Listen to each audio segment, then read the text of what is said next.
Prime Time Sunday.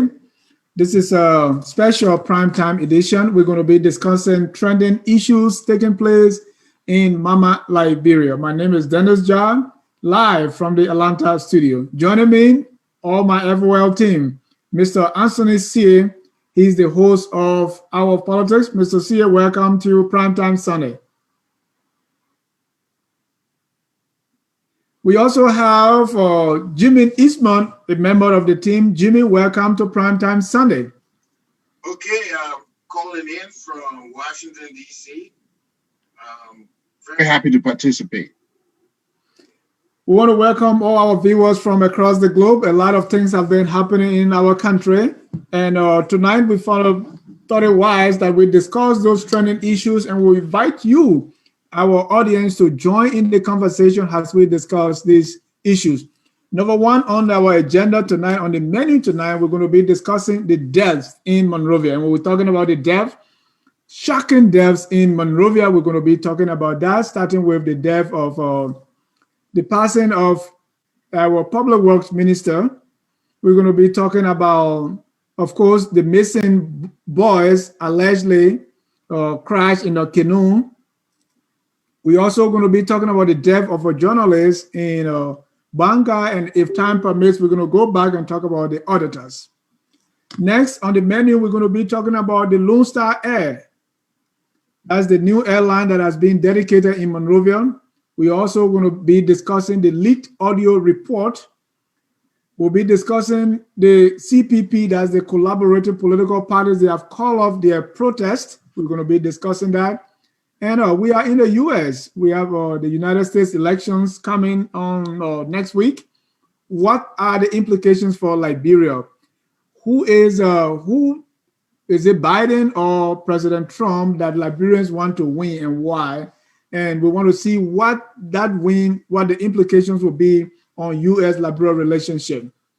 And last but not the least, we're going to be talking about troubles in West Africa. We see that in Guinea, in Ivory Coast, Mali, Nigeria, we have some trouble. So we're going to be going deep into those issues.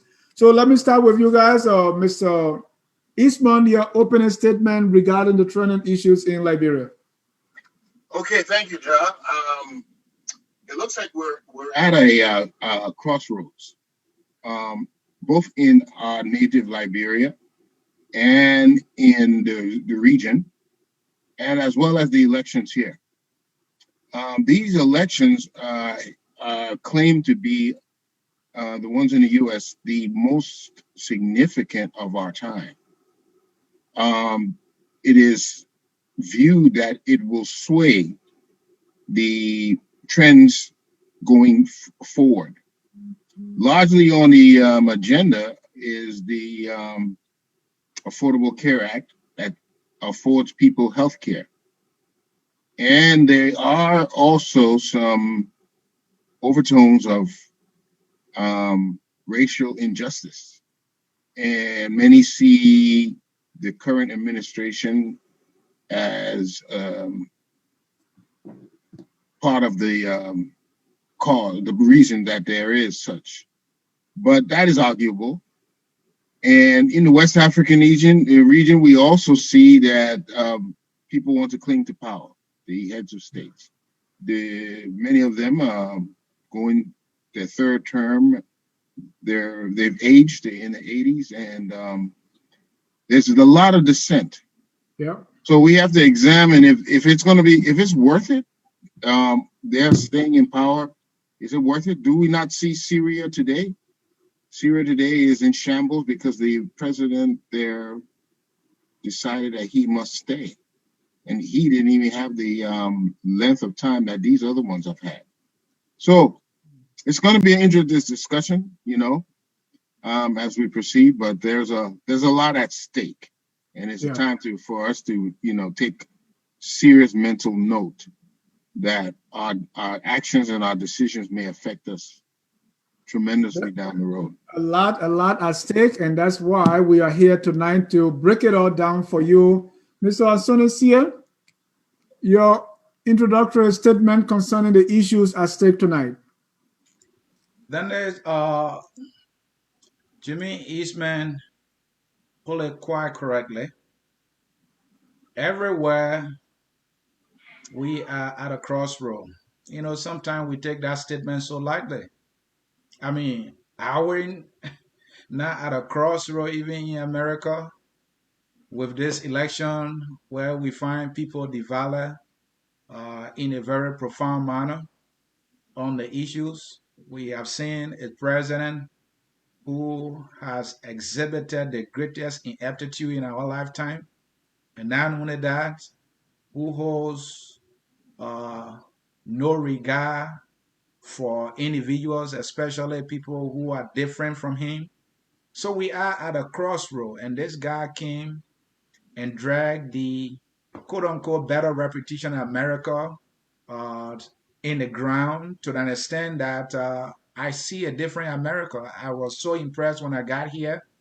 I saw where people were being held accountable, but this guy came and broke almost every law there is. But let's leave that.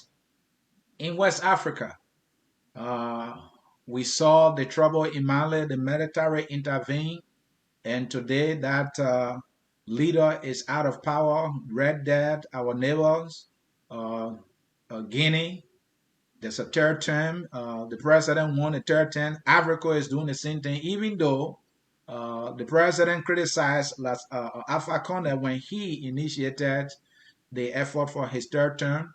And these are all sources of conflict. Uh, we've seen that before. And now let's come home, Liberia.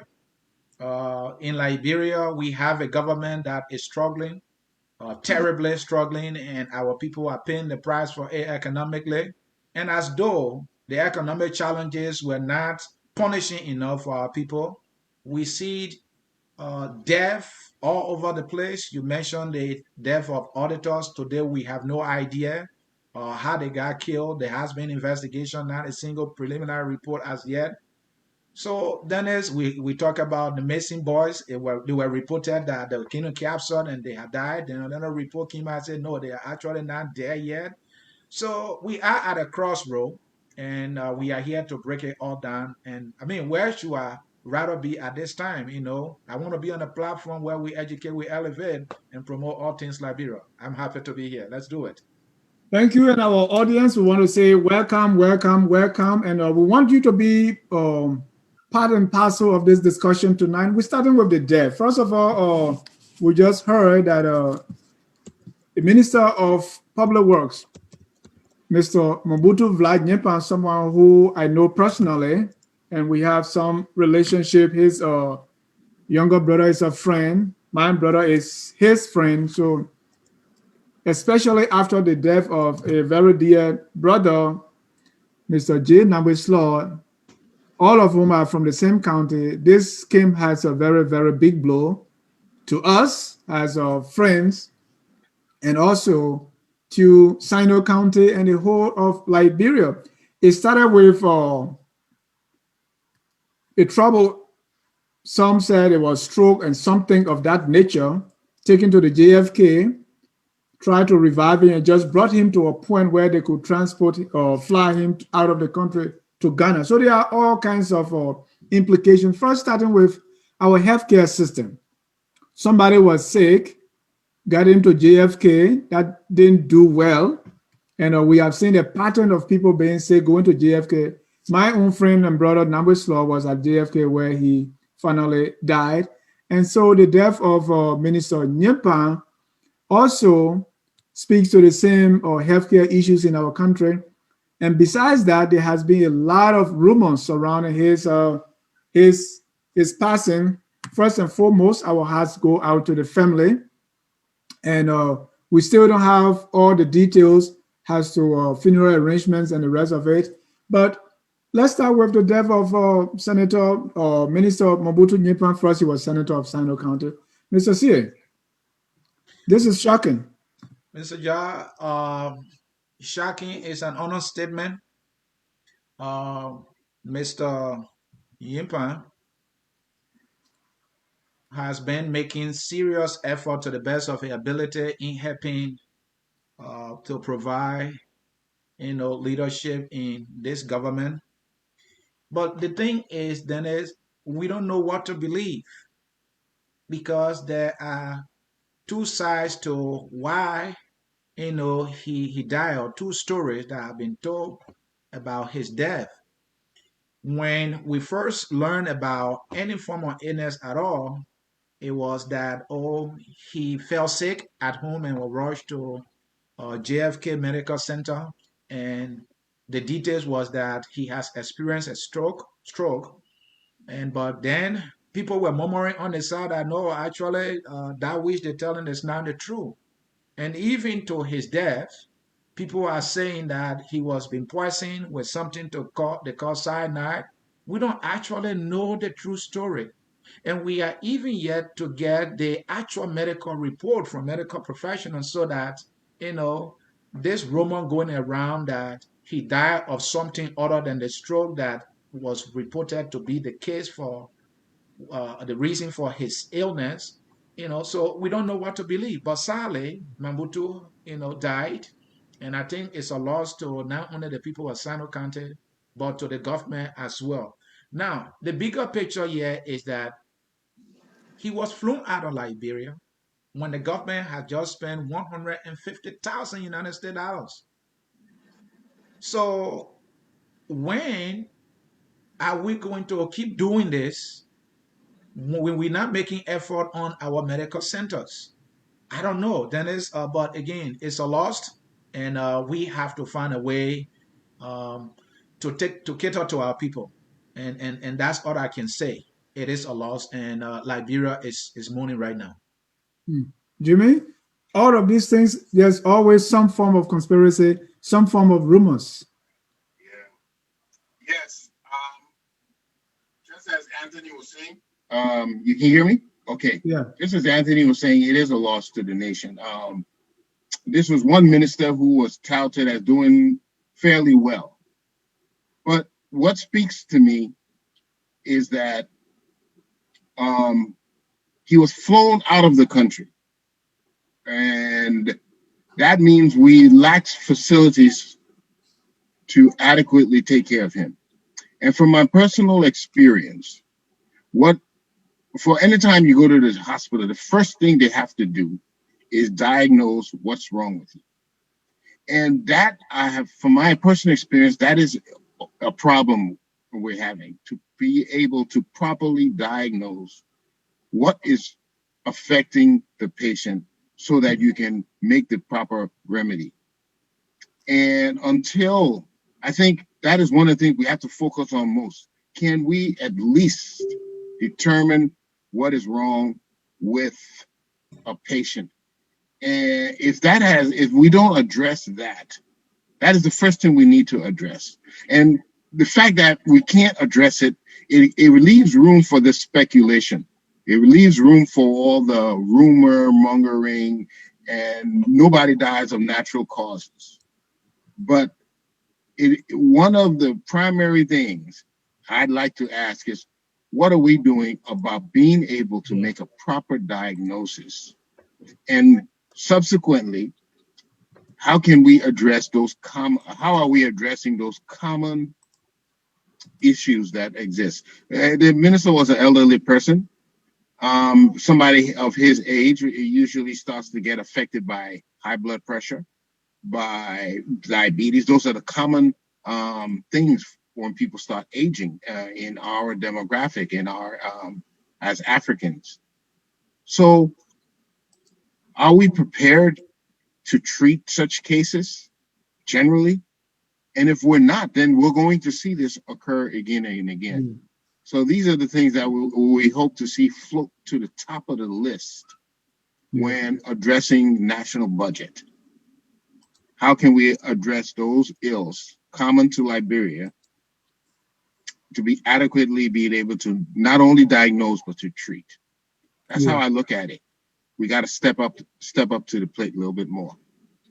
Thank you. And one thing that is that has become very dominant in our discussion is this rumors or conspiracy as to the cause of death. When the late Representative Adolph Lawrence died, there was some conspiracy that he was murdered, and the list goes on. Now, Mr. CA spoke about all the different rumors that Minister Yimpan was poisoned again, and that will take us to the missing boys. A lot of rumors surrounding this. Then in Liberia, we already, even before this time, there has always been this issue that whenever somebody dies, we hardly attribute that to natural causes. Okay, so is this thing about superstition being very common nowadays, especially surrounding death of, big name? Is it something from what we know that nobody dies for nothing? It got to be wish or it got to be something, or is it something about the mistrust of government that whenever these things happen, there is always an underlying conspiracy linking things with the way things are being run in the country, especially politically? Dennis, if I can go first, these are all fruits of distrust. And we are having this so often now because we are polarized as a country, especially on the politics. And we can also attribute that to our institutions not be effective, coming out with the necessary information. That failure has left a gap, and in people's quest for answers, they fill in with their assumptions and speculations. And if only our institutions can be able to come forth swiftly and timely, then maybe we will be getting somewhere to minimizing these kind of rumors, and assumptions all over the place. Let me give some specific example. We're talking about Mambutu. This is a public official that died. Why is it taking this long to communicate as to the actual cause of his death? Yeah.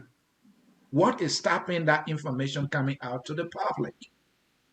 Now, if that information comes out, signed by a doctor or released by a medical professional, then we who believe in science will say, look, stop saying that because this is the doctor report. But that is yet to come out. Now, the same can be said about the auditors.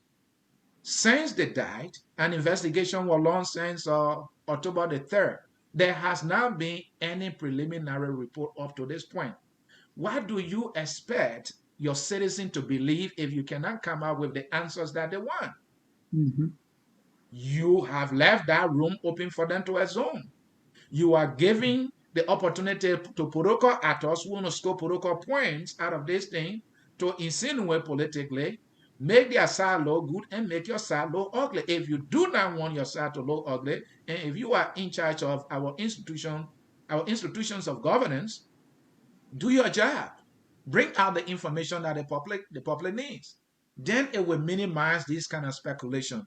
And so, yes, Dennis, people will continue to insinuate, people will continue to assume. We are even talking about ritualistic killing in the day and age as being the reason for others dying. Why? Because we cannot have our hospitals looking at the dead body and telling all the cause of death. Autopsy in Liberia is almost like trying to go on the moon. These are the reasons why we continue to believe that anybody who dies out of something suspicious. And Yeah. we have a long way to go, Jimmy. And Jimmy, before you come in, the other way to look at it is people are quick to even point fingers, even before, like Anthony, you are right that authorities are very slow in coming up with things like cause of death. And I like the description that doing an autopsy is like going on the moon. Yeah. I mean, that's very sad. But people are so quick, Jimmy, to point fingers that and they're very quick to link these things to not just government but the president. And sometimes that helps to politicize the issue because those who are defending the president or those who are pro-government, as long as you accuse the president, you are done. That case is not going anywhere because people will defend, defend, defend. So people are also trying to muddy the water. What's your take? Oh, definitely. There's one thing that is common in Liberia is everything is politicized. If you even take a bus from Painesville to Monrovia, they got a way of putting a political twist on that. So because of the extreme politicization of every single thing in the country, yes, the government going to have to try the best to be as transparent as possible. And that means getting the news to the public as soon as possible to quell the speculation. But now healthcare, One Health is a private issue. All right. Whatever is going on with me medically is and you all of you live in the USA to disclose personal health information. You need approval. But here, in this case, when we have government officials involved, I think there has to be some disclosure as so to minimize the speculation, to give people a sense of what is going on, and to create that air of transparency, so that we don't allow speculation to get to mix things up and get in the mix. I think LN the Liberian News Agency, that will be a very excellent organ or organization to get the news out to people. To get Mr. Weeks, I've come quite acquainted with him. Um, he's been doing a good job in exposing some information, but it looks like they need a division that will help counteract these conspiracies, Mm. and to give people assurance that their government is doing things legitimately, and that there are many issues that they have to address, but if they show what they're doing to address these issues, I think that will be the first step in quelling the rumors. Rumors always will be around, but Right. we can conduct ourselves in a little more professional and transparent way, so that the rumors be with what they are. They wouldn't. People would logically would look at our government and say, well, they're doing. At least they're telling us what they're finding. So I think getting that information out there, and the fact that we have a pretty able body in the Liberian News Agency, I would like to see them making a little more information available to the public, so that Right. we can build confidence. Right. Lack of confidence, I think that is playing a role right now. And sometimes you see those institutions responsible actually coming out to respond. And what I see quite often is like fighting fire with fire. Okay, using rumors to counter out rumors, or using personal attack to counter out whatever has been thrown at the government, and that's not helping to make things better. But talking about rumors, one issue that I really cannot up to this day wrap my head around is the issue about the missing boys. I mean, I cannot fathom that, and Mr. Asuni, you can help me here, that this issue looks so simple from a police investigation standpoint. If canoe capsized, I mean, how difficult it is to find that out. That up to this point, the issues coming out are so scanty, the information coming out is so confusing, that we are talking again about ritualistic killing in this day and age. And not the connections that are being made, they don't make sense to me. All right. Someone say, come and work for me. The person had done the work, the person is going home, and then I call and say the person is drowned, and say, well, because you are in diamond business, so you're trying to do ritualistic kill, and making all these kind of connections. But people again are making these connections because some simple information not coming out. Something as basic as police going and finding out if there's a canoe capsized, people in the water, some investigation, the people that were saved or that were rescued or that survived the canoe crash, what are they seeing? And all these kind of things. I really can't wrap my brain around this, Mr. C. Walk me through everything that has happened that you know. So then is thank God that I'm tempted to say I have a unique experience that puts me in a better position to bring some understanding to this. I'm a professional fisherman. I was taught how to fishing. I went miles on the ocean. Besides that, I fishing in the river, not just one river, in rivers. So I know the terrain. I know everything about canoe. When a canoe capsizes, it does not sink. It does not go beneath the water and stay there forever. It floats. So if that canoe at some point capsizes, the question is where it is. Can the police find that canoe by talking to the locals to look for that canoe? If that canoe capsized, that means that it went somewhere after the people who were in it or maybe got drowned. All right. So where is the canoe? Can the locals locate the canoe? If it is a river, that canoe will continue to go down the river. The locals can find that canoe. If they launch a search for it, they will find it. So if we can find the canoe, then we are getting closer. If they're not in the canoe, then we can say, oh, yes. So the question is, where is the canoe? We don't know. Can the police tell us where the canoe is? Can the police ask the locals to look for the canoe? Let's find that canoe. If we find the canoe and the boys not in it, then we can say, okay, apparently the canoe capsized. That's one thing. Now, when somebody who can't swim get drowned, 4 or 5 days later, that body will float. That's why I know I was made to believe that body will float. So, and we're talking about 3 bodies here. At least you will find one of the body because it's been more than 2 weeks now. Now, then that comes to the Saint Moses side of it. Saint Moses is being implicated into this. Where is he? We don't know. He has been talking a lot. What has he been saying to the authority?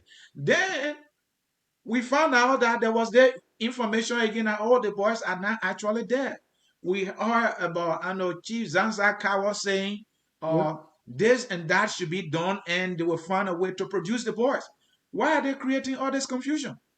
So then is the more you try to ask questions, the more you get confused because, like you said, you agree this should be a very simple case. But our authority are yet. The authority is yet to give all the needed answers, just those simple answers. So why are people left with now? They are left with wondering. They don't trust the police anymore because if you can't investigate this simple matter, if you have not been able to hold anybody accountable up to this point, then it means that, let me give you this. This is not related. Yeah, I focus on Liberia. There were family, and robber went on them, chop the sister leg, chop the brother in the back, chop the mother, walk away with their money. As we speak, our police is yet to identify the suspect that carried on that armed robbery. Not only that, the authority is yet to identify with the family to give them any form of relief whatsoever. They just abandon them. So that family, Martina, you know what? The police know something that they're not telling us. How can these people do this wickedness to us? They can't find them, and then the government is not even coming to our aid whatsoever. They just abandon them. These are the things that are missing for which people are brave enough to say, you know what, the government knows something about it. Sometimes the Hmm. government is not aware at all about what's going on, but they're not giving the answers. I like to come in right there. In a society, our society, we have to also take responsibility for what happens in our community. To me, your voice is going in and out.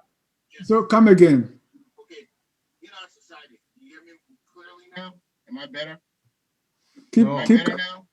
no, Still not better? no. come again. Hello, hello. Testing, Okay. testing. You get me clearly now? Yeah. Yes, better. Okay, in a society, in a community, we are all responsible as well for what goes on in our community. And I'm coming to land.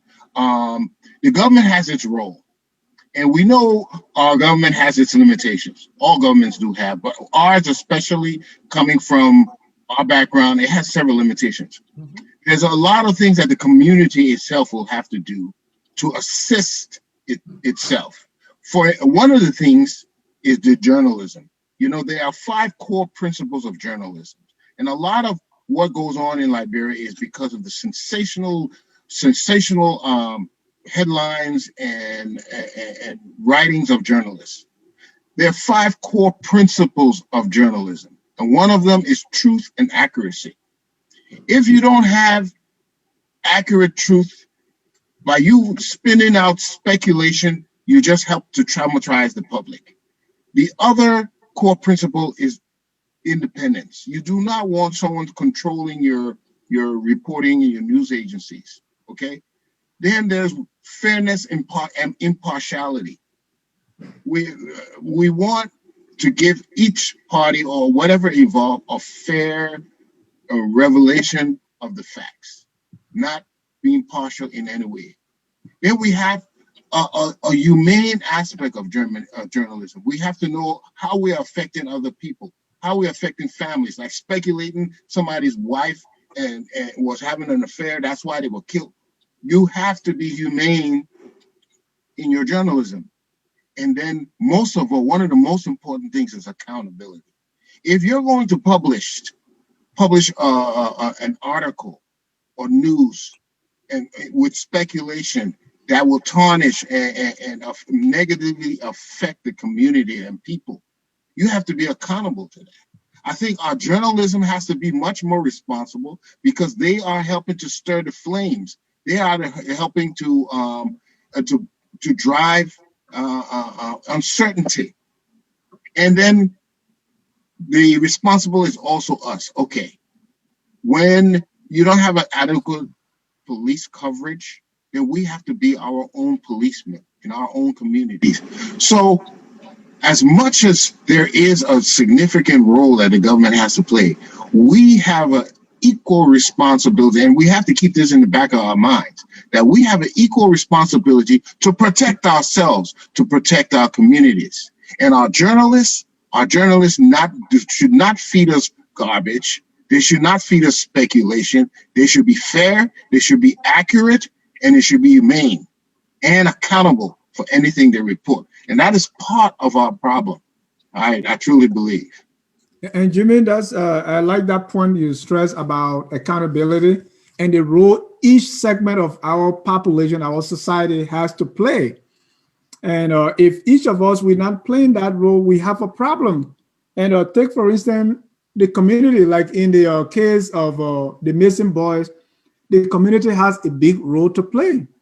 And this is why this case confuses me so much because the people that are in the community, what are they saying? Okay, we also have, as you said, journalists and media institutions. Then we have pressure groups and activists and all these people, right? Even if this thing is related to water, maybe we have Liberia Swimmers Association or something of that effect that can say something that can give us some clue. Political parties, activists, and then we come to the legal issue. Okay, have we tested the legal system? From what I heard from St. Moses when he said that these people came to work for him, and they wanted to leave at night, looking at the road is dangerous because they have to cross in a canoe. Okay, so it means if people left their parents to come and work for you, they are in your care before they leave. So if you permit them, if you allow them to leave at a certain point when you know it's dangerous, who is suing St. Moses for maybe negligence? But instead, we are talking about things that you never prove in court that are far-fetched. Like you say, well, the reason you're doing this is because of killing. So if these different sectors of the society, they are not functioning or they are not playing their part, it will be difficult. Everybody has a role to play. Government has a role to play. The community has a role. Journalists have a role to play. The schools that are in there, the workers that are working in that mine, because people that were coming from that mines got drowned. So it means that, okay, we are not safe. Who is talking about this, Asuni? And how well is everybody playing their role? What are you hearing concerning those different sectors of our society? Yeah, then it's I like that part that we all have a responsibility, all of us, especially in this case with these missing boys, the locals. I've seen the effort of the parents. they were able to speak out. I heard from one of the mothers who said, "My son can swim, and so I don't believe he got drowned." And you were talking about civil society. Here in America, which is an example I can give because I live here, when George Floyd was killed in that manner by that police officer, the Black Lives Matter movement started a protest, and many other police brutality that happened in other parts of America. So this institution will always go out, mobilize people to advocate for justice. In Liberia, you were talking about political parties just now. If any political party jump in this thing to say, you know what, this is not fair, for example, how the auditors die, how the boys, no one can tell where they are.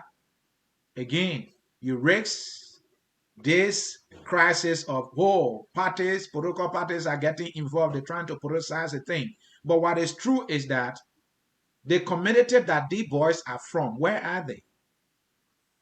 And let's say the community comes out and I've seen protests, meaning like 2 or 3 at St. Moses. But is the authority responding to that protest appropriately, as any authority would do? Maybe 5 to 6%, maybe that show up there with their placard. That is enough to show that people are outraged. How much outrage do you need to act as the civil authority concerning this case? Do you want to see millions in the street? If you see millions in the street, will you not say that politicians are jumping into it? So it's a delicate situation. So I will end to say yes, we all need to play our role. The community in which these children were reported drowned, what they're doing, are they doing a search?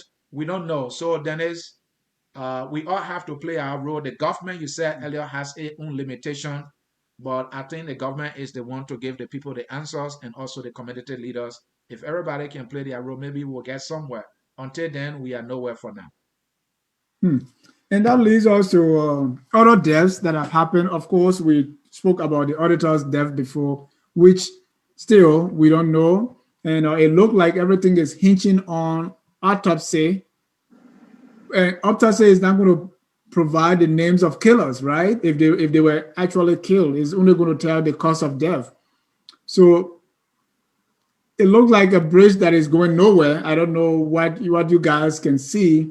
There was also reported death of a journalist in Banga. Deaths happen all the time, but these deaths, there seems to be a pattern here. They're all horrific, tragic, and this is concerning. And people are right to be afraid. I speak to family members in Liberia and say, well, I mean, already we have this thing of armed robbery, that before you go to bed, you have to lock your house maybe 4 or 5 times. And the time I slept in Monrovia, I was always afraid, because if anytime there is fire, you can't get out, because you have to go through a series of locks and bars and iron bars before you get out. People are afraid. And sometimes it's politicized, like all of us said, because every time these things come up, we think government has something to do with it. Either government is not protecting its citizen enough, or government is actually doing something or colluding with bad people. This has really complicated matters in Monrovia and Liberia as a whole. Let's run through this death quickly and we go to our next topic. Jimmy. Okay, you hear me loud and clear? You got to keep talking before, maybe after 1 minute before we start hearing you. Yeah, okay, so, one thing I hear echo a lot is that we like to talk. We love to talk, or we see no actions, nothing resolved from our talk. I think it is, we who talk, we need to also be providing answers to how to fix the problem. Okay. What I've observed since President Weah's inauguration, I frequent Liberia all the time, and I've noticed that we need to bring our entire workforce, and that includes every ministry to a higher standard. So we have, I truly believe the police, the medical industry, all of them could benefit from some retraining. And let's up the ante. Let's make it a higher requirement of each of these bodies. Because I think if we're more professionally going after our investigations, we're allowing the crime scenes to be tampered with, where we are using more scientific investigative methods, we'll have better results. I think we we need to become a little more professional in almost everything we do. So there's a training we need to give our workforces so that they're more proficient in what they do. Okay, yeah, we have problems. How do you address it? Let's make sure everybody is very proficient in doing his or her job. If you don't give them those tools, then they will do it the way they've copied other people doing it. But if you give them the professional tools of going about investigations, diagnosis, research, I think that is the beginning of at least they'll have something that they can compare, that they can live up to. But I think part of the problem is we need a lot of retraining, building capacity in our workforce. Will be very instrumental in getting to the bottom of some of our problems. And Mr. Sia, before you come in, there's something that is linked to like the auditor's death. So I just want us to jump into that right now, which is the leaked audio audit report, and because it's closely connected. And there has been leaked audio or an audit report, a draft audit report that has been published, and people are very quick to make the leap that hey, this is the report for which the auditors were killed. Okay, again, it comes back to we have not been able to establish the cause of death. Police is still investigating. We heard that the United States have been called upon for help. So while these things are still lingering, we don't find answers. People are finding answers for themselves. And one of those answers that they found is there is an audit report that is not so good, even though it's a draft audit report. And people are making the leap that because the audit report is incriminating of the government of COVID-19 money missing, so because of that, they will want to kill them to silence them. Has far or has a big leap that may be, but people are finding answers for themselves. Mr. Sia, you read the audit report. So, Mr. Deneja, I read the audit report. The total amount that the auditors were trying to look into is 48 point something million dollars. That was the total amount that they were trying to audit or verify as to how that money was spent. And the first thing that I have been looking for is that the government is yet to deny whether or not the leak audit report is fake. The government has not denied that. The government is yet to comment on that. And the fact that the government is yet to do that, it tells me that yes, that report, though a draft audit report, though leaked, not officially released by the government, is a legitimate audit report. Now let's come to the things that are in. The report talk about no evidence of some money that, was spent. And the fact that it is not an official report, I understand that the government may not want to talk about it because it was leaked. But this is the other piece, Dennis. One of the editors of the Parrot newspaper, I think the guy name is Julius T. Jensen. He alarmed that he was being pursued because folks in the government got information that he had an audit report. And he is the one that actually leaked the audit report to the public. He is out of Liberia. He released an audio report talking about how the government has been behind him because the government got information that he had a report. If he's telling the truth, the question is, why is the government behind him? If the government knows that it fears nothing about that report, then why were they behind him? Now, the other P comes to the death of these auditors. It's linked to their death. The report, according to Jason, he said that the report was given to him by Nuswa, who happened to be now the dev or boss of the IAA. He said it was Nuswa who gave him the report. And so for Nuswa to be a dead man and the circumstances regarding his death, the only thing people can think about is that, okay, he had this information that indicts the government. That is why they went after him. Now, it is also important to understand that the president was the one who first confirmed that, well, the first two, Gifty and Abba, were killed. Those were the words of the president, that they were killed. So how did the president get the information? If these people were killed, why up to now the government has not been able to find the killers? All right, why the government has not been able to find the killers? Now they brought in people to do autopsy. Autopsy not going to tell us who did the killing. The government told us that he has asked the U.S. government to help. No evidence of that as well. So what we see here is that it's like the government is hiding something. You pursue the journalist who claimed to have the report in his possession, and then the person he said gave him the report is reported dead. 3 persons from the revenue authority died in a space of 4 days. Why? This is not something out of the ordinary. Mr. CA, one thing, there's a saying that if you want to lie, make the dead body your witness.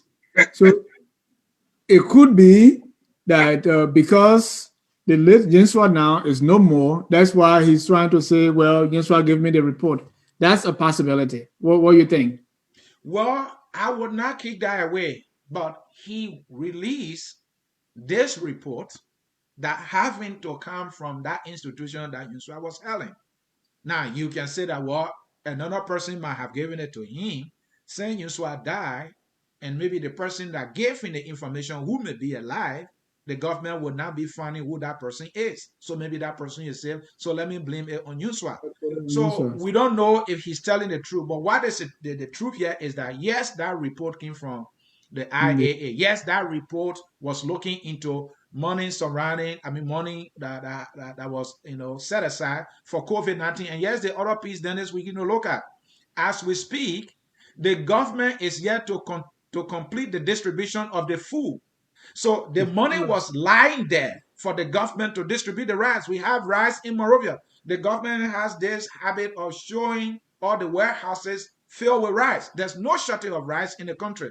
So why up to now, even my Negro town is yet to receive rice. People in Negro town, call them now. Not a single person has received a grain of rice in Negro town. You can't tell me about road business. So that means that money was stolen. And I'm saying it, that money was stolen. Because if the money is there or has been there, what stopped them from carrying the rice to Negro town? And Jimmy, this is the part. I mean, and you can, if people are wicked, they will kill for any reason, because like drug guys will kill for even 25 cents. But what is not making sense is, why would somebody kill for an audit report? There are always been reports released in Monrovia, in Liberia, and the government will sweep that under the rug. One of it is the TRC report, the carbon credit report, and all these different reports. Why would anybody? The Global Witness report, if I can help you, the Global Witness report, you have Amara Conan, former Justice Minister, I think Christian Otta. These people gave themselves $35,000 each in violation of the act that created NOCA. They should have been persecuted. The report came out, they said, oh, okay, we'll pay the money back. They reach the deal with the government. They were not killed, they stay alive. So why would anybody want to kill these people, even if the report were actually incriminating, as it seems to be?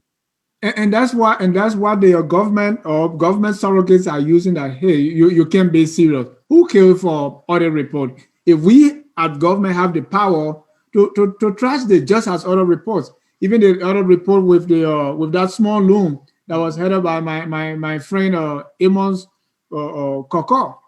So all these things happening, and why would people be killed for such report? I mean, we have had other reports, nobody died, Jimmy. So that's the defense of the government surrogates are given. That's the same reasoning I'm using here. Jimmy, what's going on with this Jimmy, microphone? they your voice thing here. I don't know what's going on. Yeah. You talking, we Look, can't hear you. I don't understand. Okay, I'll switch to another mic, but yeah, that is the same reasoning I'm using here. There's a report, okay? There may be some discrepancies found in the report, but do they have to kill for the report? They could just take that report and say, yeah, we'll thank you for the report. We are investigating, and that's it. But there is reason for concern that people all in the auditing profession have died. The coincidence, of course, there could be a coincidence, but it may be unlikely. So Unlikely, 4%, Jimmy. the only thing we can do, you see, that's why I talk about the community. The community can help the police if the police and investigators properly trained. You know, they have something they say, follow the money. If they're properly trained, they can follow the money trail and see if there was any foul play. But it requires that they know how to go about it. But to speculate now on an ongoing investigation, as much as mysterious as it may be, they could be unrelated. It's possible that they are unrelated deaths. So for something like that, the only thing I say, please equip the investigators with the tools, training that they need, Jimmy, so they can do their Jimmy, job. I don't mean to cut you off. Training is essential because if an individual does not have the necessary expertise, they will not know what to do, and they need the necessary tools. But we've seen people well trained. There are people that are educated that are in government, not only in government, in private sector, who go about stealing. It is the will and the willingness to do the right thing, despite of the limited tools and training and capacity in our country. If an individual wants to get the job done, they will get it done. Now, let me blow our horn here, focus on Liberia.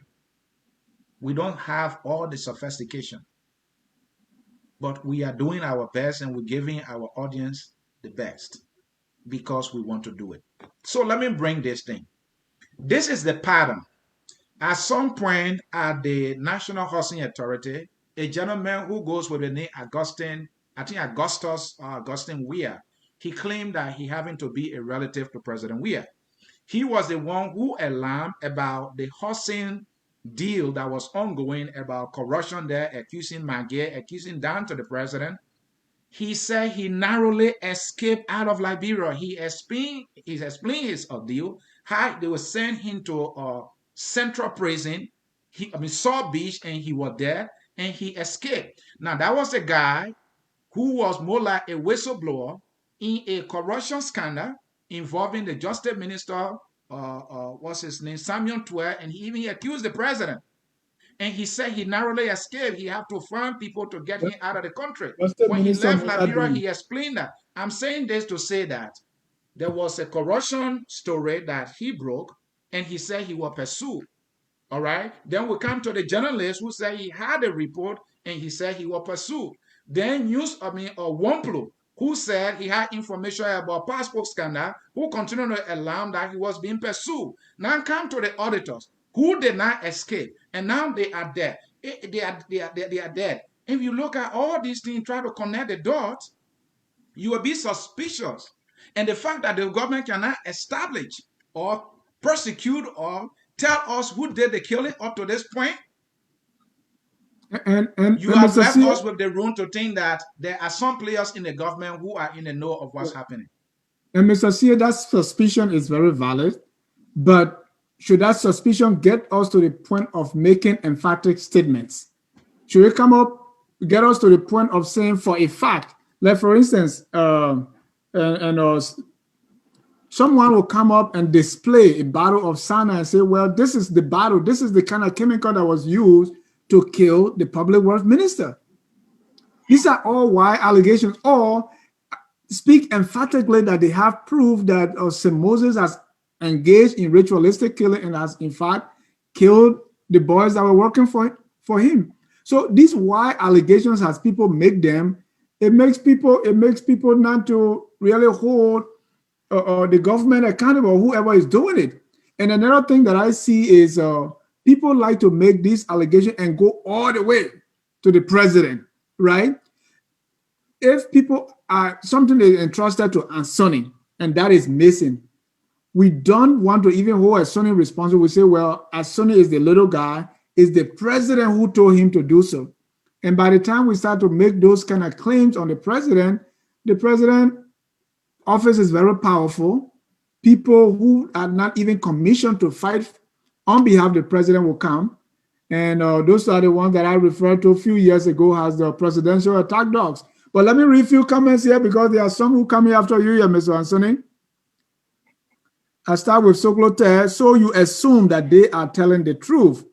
Riverside Pro say President Weah has achieved more things and won more accolades in his professional and political career than the entire opposition combined.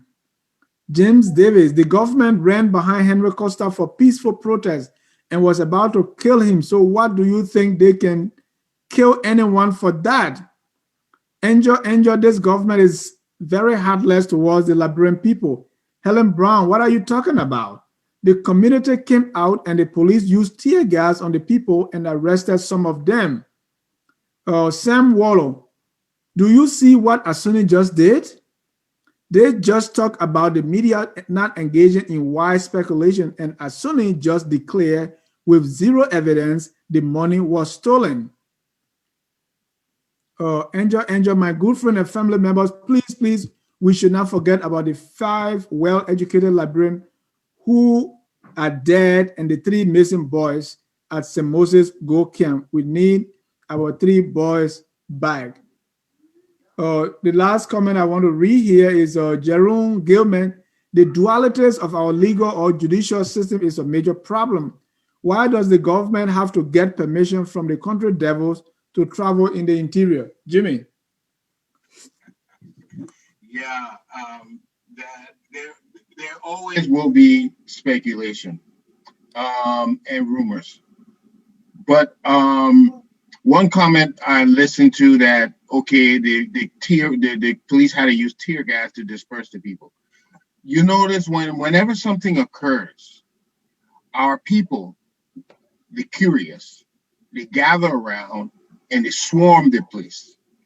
Part of the reason I think we have a lot of that is because they're not engaged enough in other productive activities. But they by coming and swarming the areas, you impede the police ability to do proper investigations. So without knowing the reason why they would tear gas it, but I definitely know if they wanted to keep the crowd at bay, they would have to find some way to keep them at bay. If that is the incident, I think we need to keep on working on telling the public how to behave when such incidents occur. Okay, we've seen this thing happening over and over again now. Are there public announcements telling the people, listen, when you see a dead body, what are the things you should do? What are the things you should not do? What I keep on emphasizing is we have to orient our people into how to deal with issues when they come up. Because if you don't inform them, then they will do things the way whatever comes to mind. But I think public announcements, informing the public of how to engage, how to protect their communities. I think these things are in place, and until we can allow the police to do their work, Everything is just speculation. Mm. And Jimmy, Jimmy? you know where that's supposed to be taught about how to respond to this thing? Kindergarten. And that's one of the major, and let me announce here, that's one of the major reasons why I am starting an elementary school in Liberia, because even waiting your turns, standing in line, crowd control, what to do when you see the emergency situation, you know, how you allow other people to take turns, get in line. All these are things that we're supposed to be learning in kindergarten. But because that kindergarten education, I didn't get it because I was in a one dusty classroom where they just used to send the teacher there to keep us quiet. And that's one major problem. But I don't want to talk about education. Mr. CA, there was an attack here. Someone, not attack, but someone, so respond so we can move to our next topic. Yeah, I won't call it an attack. I think that is the person observation, and but I think the person is missing the point that I'm making here. From the start of this conversation, I said because those clothed with the authority to provide answers are not effective at providing the answers, many are left with the choice of assuming and thereby giving room to people who are political actors to jump in that and put politics into it to make their side look good and make the other side look ugly. What I said, there are instances, and I listed them. These instances I'm saying are enough for people to question these things that are happening. And that is all I'm saying. I said to that person, the national housing thing, there was an alarm, and this guy said he was chased. He left Yeah, Liberia. The journalist who said he had a report, he alarmed that he was being pursued. One who came up with the passport thing, he said he's being pursued. All the three persons are lying. If what I'm saying makes no sense, then that is person is saying. So let a person come on and say, hey, all those three persons are lying. Then we come to the depths of the auditors. They have information in their possession regarding this audit report that has been leaked today. And that is the time they die under normal circumstances. Is that what the person is saying? So I mm, am looking at all these things, and the fact that the government is yet to come up with the answers that we need, people are left with this understanding that the government is hiding something. okay. And that's what And I'm saying. and to add to what you said, Mr. Ellis Coffey was right here on Focus on Liberia. He too said that he escaped death, Yeah. and he was also in the financial sector. Yeah, he Let's was go. the head of the financial intelligence unit. He's Yeah, confirmed that here that there was some form of, you know, thing going on about him. People were not satisfied with him. That how he resigned and left, yeah, and he shed tears. He broke down on this platform, he did. and that's the questions I'm asking. These are the dots I'm connecting, and the government need to give us the answer, and that's what I'm saying. And besides that, Mr. Sia, besides even the government being maybe directly involved in it, it is the government responsibility to protect its citizens. Government must provide the security for the people to move freely in the country. You can't say, well, they were, maybe they had extramarital affairs. That's not going to cut it. We must provide protection to all Liberians, including those who are not faithful in their marital relationships. There's no excuse for that. But let's go to Lone Star, the Lone Star Air. Mr. C, I want to start with you because you work in the airline industry. Um, we had I saw Air Liberia or Wieswa and all these things on Springfield. We sometimes we are tempted to say those were the glorious days for Liberia, but that's another story. We now have an airline. And we are told that we have an airline, but we are yet to see the aircraft representing that airline. Let Are me you take a you doubting back. Thomas? Yeah, Jesus said, "Blessed are those who, even though have not sinned, but yet they believe." and the Bible also tells me that I don't know this is the right quote, so let me leave it because I'm not a Bible guy. I'm just a troublemaker. Dennis, let me take you back. Um, there was Air Liberia, I believe. Yeah. Jimmy, listening to something at your end, there's echo coming from there. There was Air Liberia, I believe. I remember that plane going to Sastan, my hometown. It was this chicken egg kind of plane. At some point, that aircraft crashed in Sastan. Those who are from Sastan listening to this will confirm that. And we, as young kids at the time, because we wanted to see the airplane, we rushed there to see it. It was a beauty. I'm saying this to say that Liberia had its own carrier before, from what we know. So the idea that we should have one is a brilliant idea, and I welcome that. Now, I was small, so I don't know whether the launching of that carrier at the time, there was an aircraft at the airport to show that, hey, this is the airplane and we are launching a carrier for Liberia. I don't know that. But what I know in America, in other parts of the world, when a country or when any airline is being launched in any country, there must be a rear aircraft present at the ceremony. The crew that will work on that plane must be there. My understanding also is that this airline was negotiated by a company called Star, which is being questioned all around the world. They have their website, one of their websites. They have phone numbers. I called those numbers 3 times. No one will answer me. That is suspicious. Now, more to that, where is the agreement?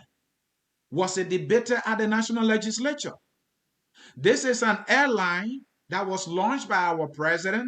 The legislatures have no idea whatsoever about this airline. Where does Liberia stand to benefit? It is more like an agreement.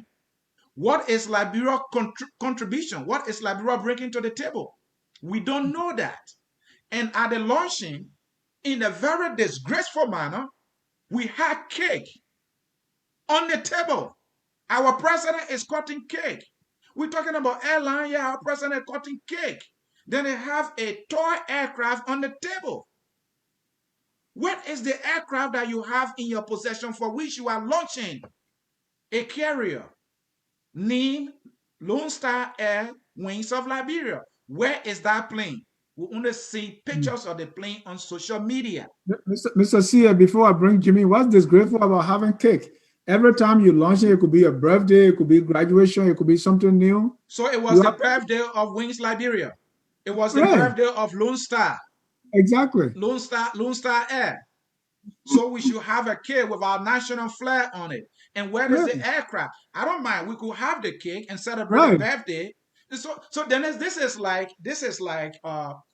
your wife is pregnant, she's yet to deliver, and you're having the first birth anniversary of the child. No, no baby shower. No, that's not baby shower. I see a cake. Baby shower, you don't have cake, Dennis. I've attended a lot of baby shower. I don't see cake. So let Jimmy come in here. I've never seen that in the airline industry where I have worked for the past 9 years. That's how I Jim, make my money. Jimmy, what they are saying is that this president is not your conventional president. Go Well, ahead. that is true. We have, fortunately for us, we have a celebrity president, and that should go a long way. Let me tell you guys something. I was one of those 16 young men selected to go study in Israel to study aircraft. 8 pilots and 8 engineers. Good. We're the one who brought that chicken egg airplane. It's called the Arava. It's an Israeli airplane. Thank We you. went there, we got a scholarship, we went there to study, and then eventually we bought those planes. The airline industry is very brutal. Many airlines throughout the world, whether in developed or underdeveloped, they're in the red, no profits. So, yeah, running an airline is no easy task to be profitable.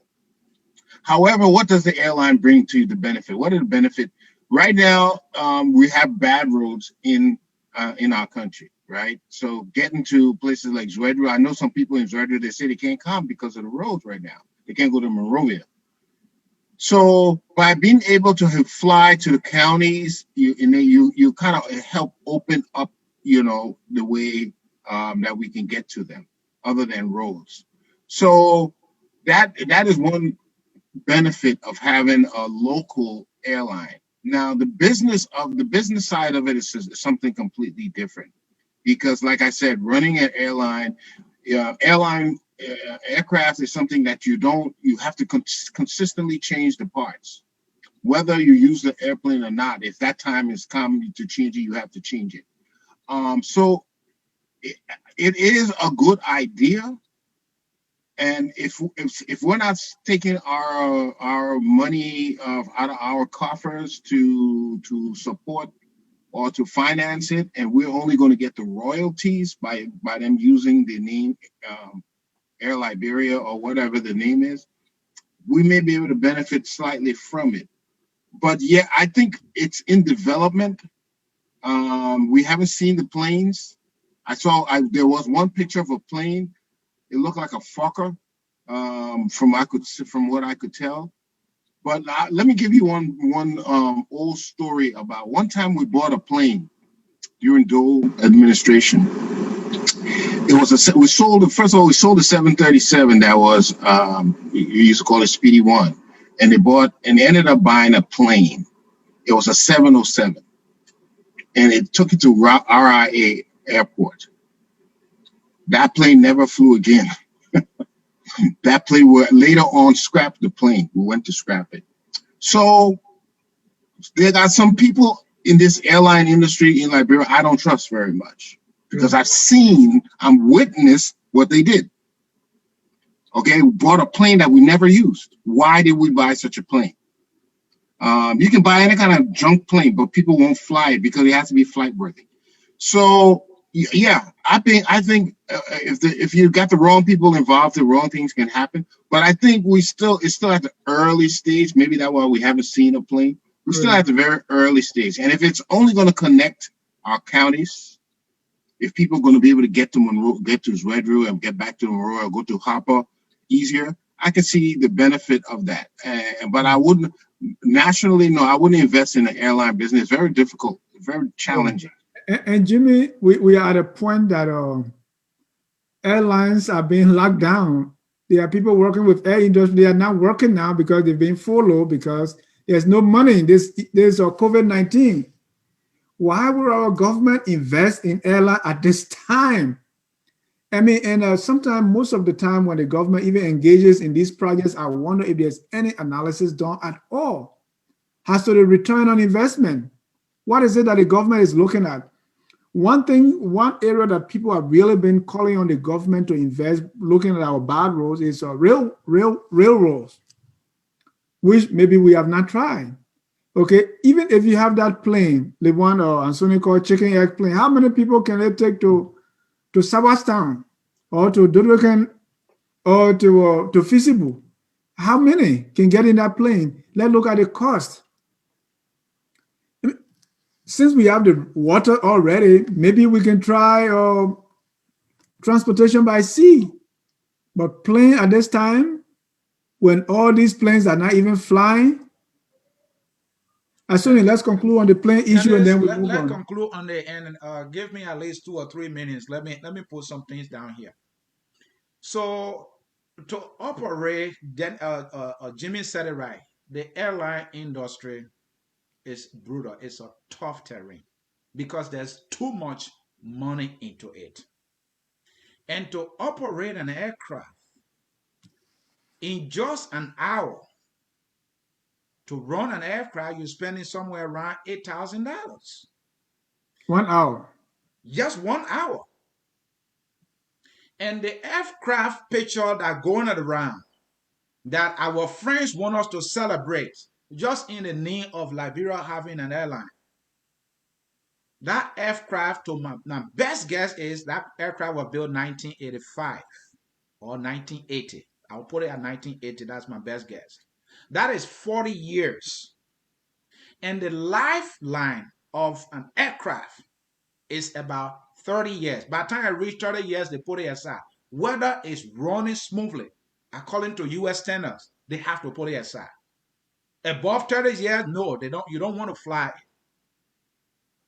Now, we have That aircraft picture that is showing around, I believe that was built 1985. That's 40 years. And that's what it's showing to us.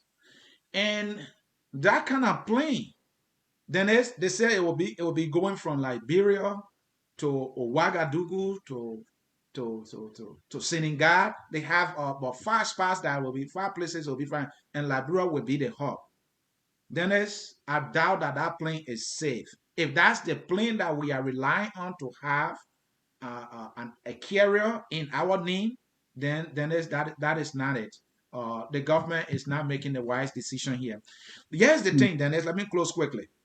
Yeah. Delta Airline, one of the most profitable airline in the U.S., had to stop flying to Liberia because it said Liberia, that route was not profitable for them.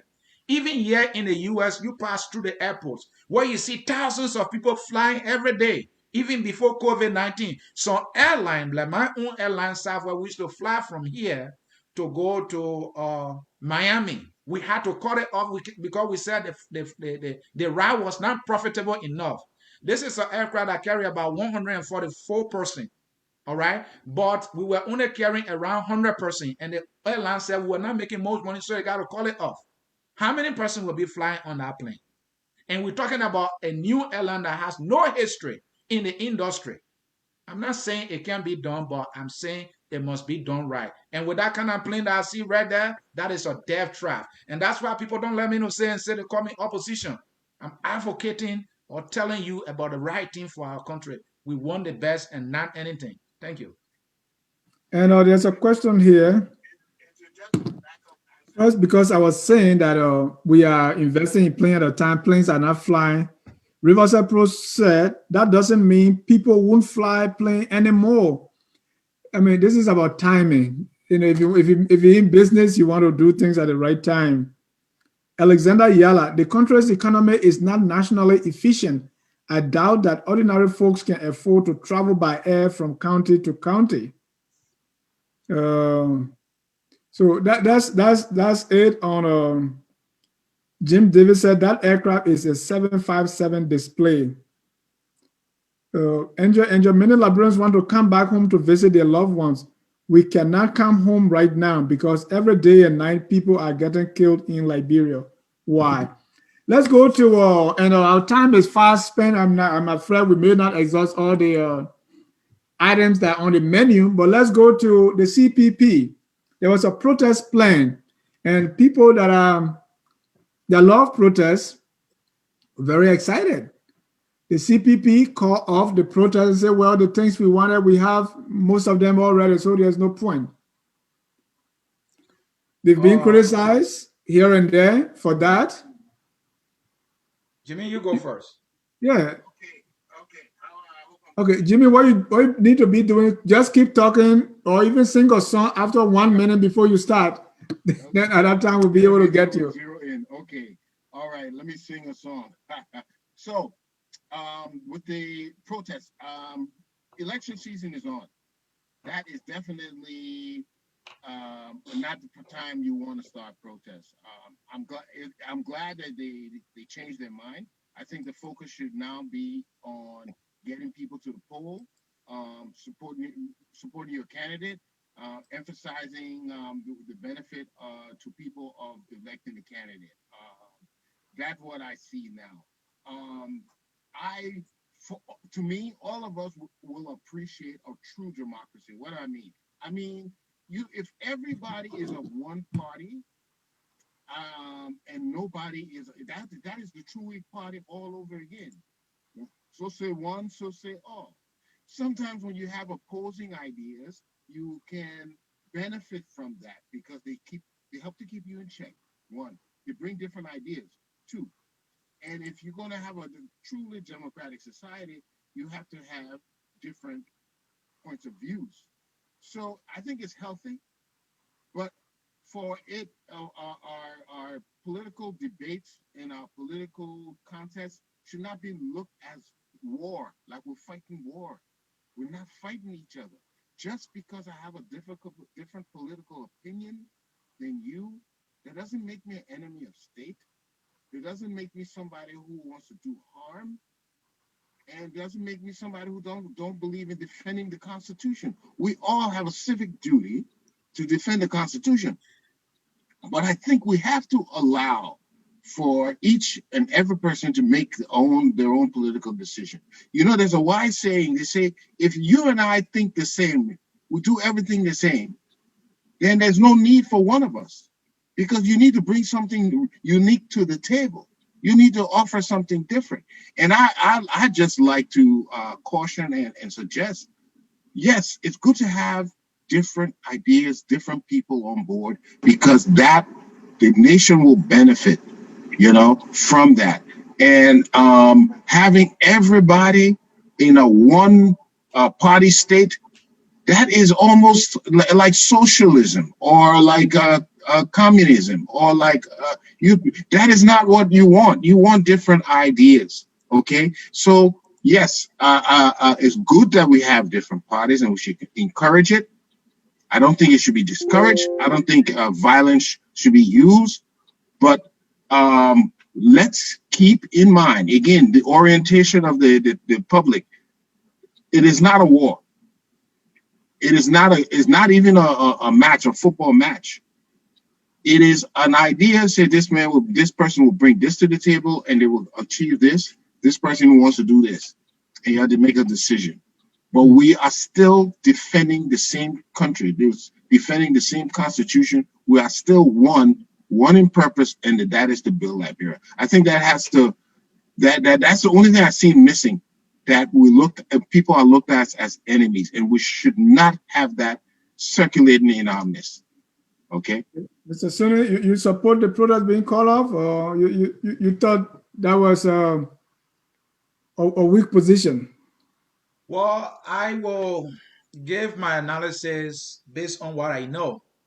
I don't know where I am on this. So this is the CPP that felt first that the voter roll needed to be clean, and the issue of voter registration cards needed to be stopped until the voter roll could get clean. And they did the right thing that I like. They went to the court because the alarm, and the National Election Commission, was continuing with that voter roll to issue voter registration cards to citizens or voters. What we got to know later was that individuals were seen with voter registration cards, two, three, carrying the same picture with different names, sometimes different birth dates. They were around. Now, whether or not those things have been verified to be true, I don't know that part here, but we saw some of them on social media. So the opposition felt that, look, these things need to be looked into. Next should stop right now. But that was not the right way to ask Next to stop. You can't just sit there and say, hey, Next, stop. It doesn't work like that. So they came to themselves and said, well, we have to go to court. So they went to court and they were seeking a writ of mandamus to stop NEC from issuing voter registration card because mind you now, in 2017 there was a ruling from the Supreme Court that the voter roll needed to be clean, and that has now been done, which I want to say here that has been a failure on the part of our government. Whether or not it was previous government, but I will put it on this government because they have been in power now for 3 years almost. So that voter roll was not clean. It should have been done. So the opposition had a legitimate reason. That was a court order. It needed to be done, and it was not done. So they did the right thing by going to court. But their petition for mandamus was denied because there was some discrepancy or some things that they didn't do right. So they went ahead, they corrected that, and that writ of mandamus was granted. That was one of their demands. But sadly, they included in their demands other things regarding governance in the country. But then they came back to us and said, well, the writ of mandamus was granted. ECOWAS sent a team in Liberia to help with the cleaning of the voter roll. These were the reasons for which we were calling for the protests. So now that the government is listening and the voter roll, there's an agreement that it will be clean, there's no need for protest. That is what they are saying. So it's left with people now that I have given you the facts. to decide whether or not they kind of Yeah. chicken out and they didn't have the muscles. But this is what I'm going to tell you. If the court had denied that, they were going to have a very fiasco protest because the opposition does not have a to mobilize people as they were suggesting that they were going to call for a nationwide protest. Even the June 7, to some extent, was a success, was never nationwide. It was just right there in Moravia. And the folks that came out could not even spend 24 hours in the street. They went home to eat. The second protest that came out, they brought food in the street, they start cooking. So, I mean, I don't know where they're going to find this group of Liberians that have the courage to stand for something in Liberia, where they were going to get it from. And what is the opposition offering the people as alternative in the first place that will encourage them to say, you know what, we see something substantial coming from the opposition, so we can stand for what they are offering because we know what they are offering is good for Liberia. They don't have anything. These are people that are fighting among themselves. So Mr. that whole C, thing was just a bluff. But here's the other piece to it that some people are Mr. C, murmuring in some quarters. Hold on, Mr. Dennis. C, People no, are hold saying, on okay, before, go ahead, Dennis. hold on before you go ahead, because this whole idea of cleaning voter roll, what does that mean? Well, from a colleague of mine who happened to be an election expert, the voter roll needed to be cleaned and updated, meaning Yeah. that like there are people who have reached the age of 18. Those people now reached the voting age, they needed to be added. There are some people that died. Some people moved from one place to another. So to update the voter roll means that those that pass, that die, unfortunately, they need to be removed because you don't want to have people who die named in the system. People who move from county to another, from city to another, they needed to re-register for their, voter information to carry their exact location. That is the cleaning of the voter roll. And my friend also told me that they have two separate voter rolls. There's an electronic one that's not been published yet, that is at the election commission. Is different from the official voter registration roll. And the cleaning up of the voter roll is supposed to compare the two versions and make an updated one so that that one can be used to carry the accurate number of registered voters or qualified registered voters in the country. That is Yeah. what they mean by cleaning up the voter roll. And we always nibbling at the edges, but that's for another And day. Janice, we are doing this just about the time it's like we're voting tomorrow, and this is when we are talking about it. Yeah. And this And we really gotta, was given or was made by the court since 2017. And here we are, almost like on the day of election. This is when we want to, and that is why I was telling you earlier, because our people in authority are not effective in doing their jobs. That's why we don't trust them. yeah. And the people that's supposed to mount the pressure on those people to do their job, they only make noise when they are hungry. And As then soon that's as the they are part I was brought, coming to earlier, yeah, that they as soon only as they are make brought to noise the when table, they are hungry. Let me tell you about some noisemakers. We had a noisemaker led, what's his name? Mark Jabate. He was a political noisemaker in Liberia. When he was rich with few dollars, he went back to the CDC. All right. Then there's this information that the protests were also cut off because the government managed to infiltrate the opposition and was able to make some promises to some individuals. So they said, but then no need for the protest. And I don't know that to be true. I don't want to believe it. But Mr. Jai, the fact that we have seen our current government been using the dollar politics of buying some opposition folks, you have seen a lot of people moving to the government, right? It's not yeah. free. So why you don't believe that it happened this time? If there's a pattern of Because I people, don't have the evidence yet. And this is where people need to believe me when I'm telling them these things that I'm infected about. Because I have the facts, all right, to tell. And this well, is the guy called Noel Zhao Gibson. He's a Unity Party partisan. He confirmed that Samuel Tuer gave him $200 for his transportation and also 500,000 Liberian dollars because Samuel Tuer wanted him to join the CDC. He has been a noisemaker politically. So we see this thing happening when they are pardon bullying. You wrote a point about that. When their partner balling, they're making noise. And sometimes those that on the side where the pie is balling, they make no more noise because that is how their power can ball. So those Yeah. who are in the government, they're making the noise because their power balling. We got two more issues and then we can close. All right. U.S. elections. And tomorrow, by the grace of God, in the evening, we're going to have a show on the U.S. elections.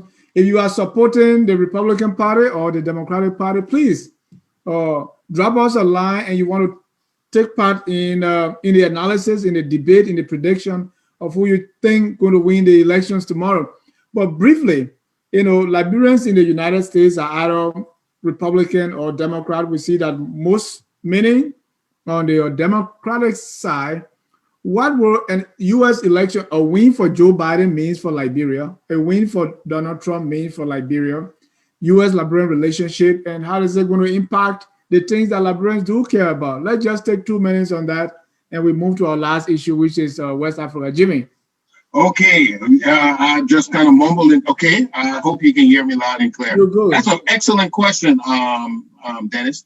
And surprisingly, we have a lot of Oh, no.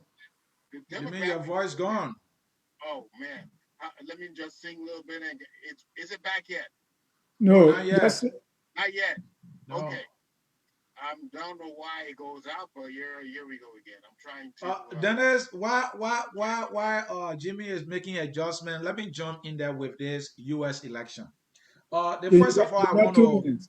make it clear that I'm a Democrat. I am a member of the Democratic Party, and my friends in Liberia who are saying because I am a Democrat or I'm an Just leave that American, I one. shouldn't Let's talk go in to the Liberian election. politics. Huh? I said, just go to the election. Then they are going to the election. I just want to tell them that Jimmy, we still can't hear you. So I am a Democrat. I believe there are more reasons why we, the Democrats, should be hopeful of a Joe Biden victory. And yeah, I just few reasons. This last election, we had a divided Democratic Party. Mind you, the Green Party is more like an auxiliary of the Democratic Party, just as the Tea Party is more like an auxiliary of the Republican Party. The Green Party fair a candidate in his last election, and out of those that voted for the Green Party having to be Democratic voters. And mind you, most of the voters that voted for the Green Party were in the Rust Belt, Michigan, Philadelphia, and Wisconsin. Those Democratic voters in those counties, a good number of them voted for the Green Party. And that is why the Democrats could not win the electoral college votes in those states. All right. And now we don't have that anymore. Right now we have a unified Democratic Party. The primary ended soon enough. Democrat is unified. Bernie Sanders. Mr. C, it's not the analysis of who's going to win. We want the implication for Liberia if a Biden is president or a Trump is reelected. Well, my answer is simple. There will be no implication. Nothing. It's not going to change anything. Here's the thing, Dennis. No matter the government that may be in power in the US, it's left with the government in Liberia based on his ability to lobby, based on his policies and program, based on his record, how responsible that government is. That government can attract more funding based on its own efforts. All right. We were here that and we were surprised for Donald Trump during his administration for Liberians to have gained this opportunity of becoming a green card holder, those who have been in this country since 2014. You would think that would come from Donald Trump. Many people doubted that. I doubted that. It happened because many Liberians here in the US have lobbied excessively. So it does not matter who is president in the United States. It matters most the leaders of our country that are lobbying, what they're bringing to the table, and what kind of or image that they project to the outside world, the level of seriousness that they project to the outside world. Whatever they want, if they lobby for it, they will get it. So, who is president, in my opinion, does not necessarily change anything for our country, Liberia. Mr. I tend Mr. to agree with. Yeah, I, the one um. the one that you're not using the mic, you mute that mic.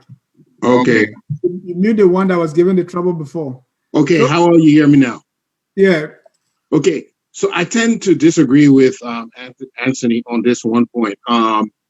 Historically, believe it or not, we've seen Republicans offer more aid than Democrats. Democrats have been typically concerned with national issues. They want to fix things at home. They want to increase welfare. They want to increase social services. They want to do. They're more concerned with their national issues than they are with um, international issues. You mean prior to Trump? Yeah, prior to Trump. I'm not talking about Trump. The Trump is a off. Is an outlier. Yeah.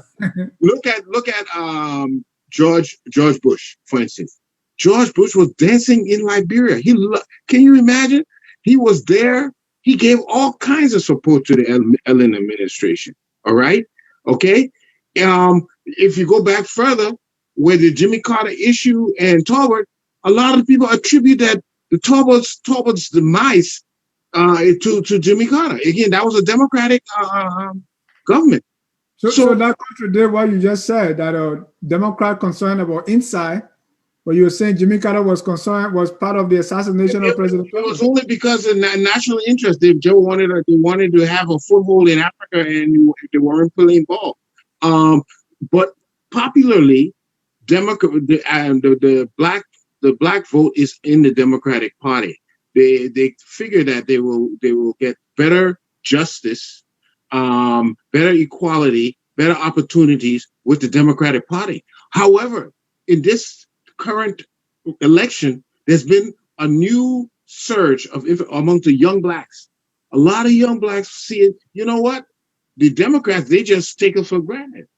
There's no evidence that they will improve our livelihood. I disagree with Jimmy. And they cited an example that the same Biden and Clinton administration, they had stiffer prison terms when the Democrats affected laws that negatively affected them. The 3-strike rule, that negatively affected them. So they see the creation of jobs, the creation of opportunities more with the Republicans than they do with the Democrats. And one last point. Republican, you mean Trump, or you are because we're talking Trump and Biden, and you're talking Republican. Do you mean Trump? Trump is a Republican Party. Okay, he represents the Republican Party, and that's why they're going for it. And there's another case where we always look at ourselves, represent ourselves as victims, but we're not victims today in America. They're not victims like they were in the 60s when they couldn't vote. They had to pass through the back door. They had all kind of Jim Crow's law. Right now there's freedoms, but we don't even know how to use those freedoms in our benefit. Are we still victims? Dennis. It is now. All right, and I was talking about merely the implication to Liberia. And Mr. Seed, just one last thing, and then we move to our last comment because we're almost to 2 hours. What people, you said there's going to be no impact, but what people look at is which of these guys will be able to pressure our government in case we're doing something out of the way. Let's say there have been people who are calling for sanctions, or who are calling for aid, or who are calling for tougher measures on, African presidents. Where do we see that coming from Biden or Trump? Dennis, I wanted the both of you understood my answer that I gave. No, you said nothing. I disagree with Jimmy very strongly. Yes, I said nothing. And then I followed that with an explanation. Because your question was, will Liberia benefit more, or will there be a better implication for Liberia depending on who becomes president? And I told you it does not matter. Absolutely nothing. I don't want to believe that, for example, if Biden becomes president, if our government just sit down, Biden will just sit at the White House and say, oh, yeah, I know Liberia. You're No, sending 10 million that what way. I mean, if there are excesses by the government of Liberia, will Biden intervene or will Trump intervene? Well, I don't want to get into that because I can't predict that. All right. If I understood your question, I thought you were asking the question, will Liberia stand to benefit more Yeah, depending on who is in exactly. who wins the presidency or who becomes president of the United States. And I Mhm. told you it does not matter who becomes the president of the United States. It will matter who are the leaders in Liberia, what level of engagement, what level of seriousness, what image are they projecting about our country? What are they asking for? How are they asking for those things? Do they have the necessary record that the people can come on to say, yes, this guy can be trusted because he's this person or the government is this government, so I'm going Thank to you. do that. And so let me conclude quickly. If Joe Biden becomes president, let's assume Joe Biden is this guy that want to be grateful to any country. It will not just be because you want to be grateful. You will call and say, hey, come for 10 million. They will be looking at the government. What is the government? What kind of government do we have? And then I also went further. It depends on the government in Liberia more than the US government. If our government is asking for the right things with the right record, then they will get it. Jimmy, I disagree with you. When Obama, because you are trying to insinuate now when a Republican, something better, or Republican have been doing more for Liberia than Democrat. That is not true. When Obama became president, Israel got around 85, I think it was $85 billion or so that Obama gave to Israel and was recorded at the highest amount ever given by a US president. He was a Democrat. Why he did that? So to assume that when a Republican you stand to benefit more, when a Democrat you will not benefit more, I don't think so. I Th- don't think th- so. Thank you. And that was to me that too. That's the old politics when they used to say, "Well, Republican care for national security, Democrat doesn't," and all that. That's old. Things have Well, changed. But Republican could not capture Osama bin Laden. They said they even predicted that Obama as commander in chief, we are doomed. It was Obama Yeah, yeah, who but captured bin Obama Laden, and even I mean let, not captured, let's he killed him. let's Obama leave that. also got rid of Libya, got rid of Gaddafi. Fine. That's So an to your He was point, an African leader. no, to your point, you said Democrat would not intervene. So I think that's an example. But let's leave that. I was looking at implication. And Mr. CA, let me have the last word on this. Is when I say benefit, it doesn't necessarily mean giving money. It means when we are in trouble. Take for instance, when Liberia was at war, when President Bush said Taylor had to go, that means Liberia benefited. So that's where I was coming from when I say intervention.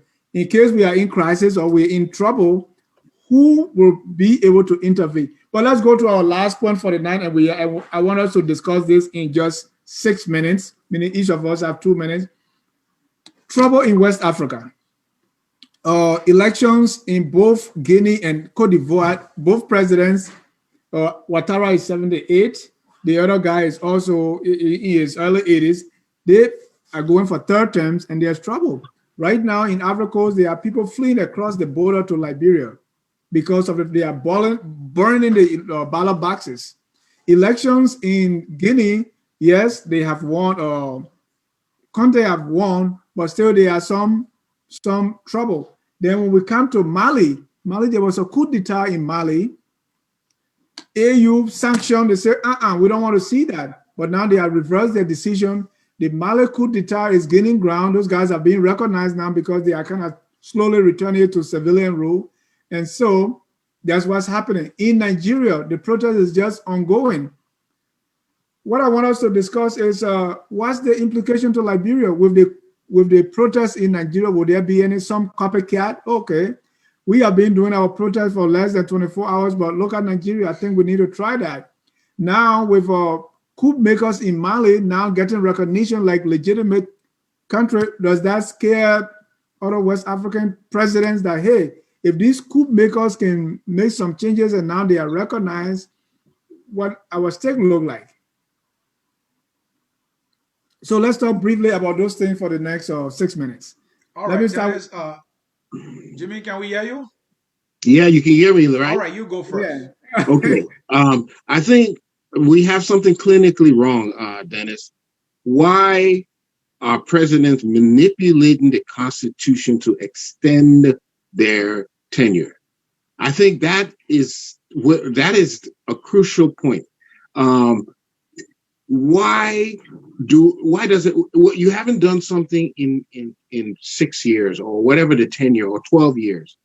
What make will make you an additional 12 6 more years be a benefit? We should have a policy that we cannot allow that, because that has plunged our countries into civil war, into unrest. It doesn't favor the Africans. Who benefits? The people who can get our minerals and our resources for cheap. Look at the story of Mugabe. I used to remember, I studied the Frelimo and the Ulimo, the different freedom fighting groups The back in Zanu Rhodesia PF.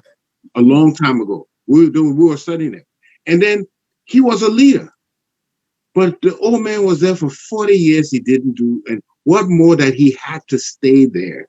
What would an additional 6 years or 4 years do? I think I think there's a problem in Africa that when the president's term is over, they do not want to leave. I think the OU needs to erect a policy that if they see a president manipulating his constitution, you know, to extend his rule, I think they need to frown on it, because this has repeated itself. It doesn't get any better. We just see new. There's no reason for an 82-year-old president in Guinea to seek another term. He has used. I'll use his usefulness. Ouattara, according to Ouattara, he had planned on a new generation taking over, but the person died, so he's seeking a third term. One of the hallmarks of good leadership is the ability to transition. If you cannot hand off power to the next generation, to the next administration, that is a direct reflection of your leadership and your legacy. And until we can get all our countries on board that, look, I don't care what you have done, go in the private sector, go somewhere else and make your contribution, but you do not have to maintain the reins of power before you can make your contribution. Mr. Sear. Dennis, to Jimmy, closing point there.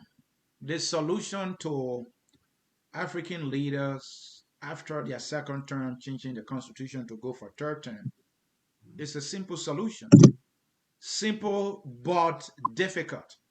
And that is, the citizens should decide not to vote, not to cast a single ballot in that election. And once the citizen refuse to vote, there's no election, that person will not get that third term.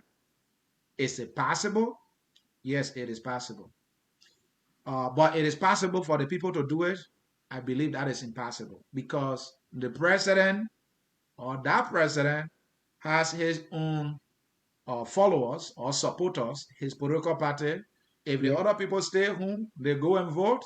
And if that person get 100% of the people that decide to vote for him, that may be a landslide. Or if that number does not reach the threshold that is required, or if the threshold is that the total number of persons that cast ballots, if a 100, maybe about 50% over, then of course the person will win. But that is the simple solution. And I said that because you can't count on your legislators. Because your legislator, if the president want to change the constitution, the president can bribe them up and they will take that money because usually they give them big money. It just happened in a corner, I mean, a sheriff, I mean, Guinea. And when the effort started in Guinea, Cote d'Ivoire, Ouattara criticized that very thing. And this is why he's doing. So that is it there. Now let's come to the issue of coup d'etat that took place in Mali, whether or not that is possible in Liberia. What we see in Liberia right now is that the situation is so dire that Liberians can decide, or the army in Liberia can decide to do it. But Liberia is not a normal country. Liberians are cowards. We Liberians, we are cowards. We don't know how to stand for anything. We only stand to benefit. That is, if I'm a member of the government, if I support the government, I will stand by the government. But to stand against what is not good for the majority, we Liberians don't have it. I listened very recently to the defense minister. There was this budget hearing, budget discussion. They're trying to put the draft 2001 2022 budget together. And the defense minister got furious that little or nothing was allotted to the security sector. And he did not miss his words on the fact that the government is allotting little or nothing to the security sector when we have people dying all over the country or people being killed all over the country. All right. And you would think that if the chief of the military is saying that, is complaining about little budgetary allotment to the security, they're being underpaid and all that, and they see the excesses in the government, they see government officials having 2-3 cars, these are reasons for them to say, you know what, we'll take a stand against these things that are happening. But I say to you, it will never happen in Liberia. It will never happen in Liberia. Liberians will complain and complain and complain, and election will come. And even if election come and the election is rigged, they will just complain for a few days, and that will come. They will come to an end. We have 4 auditors die in 8 days.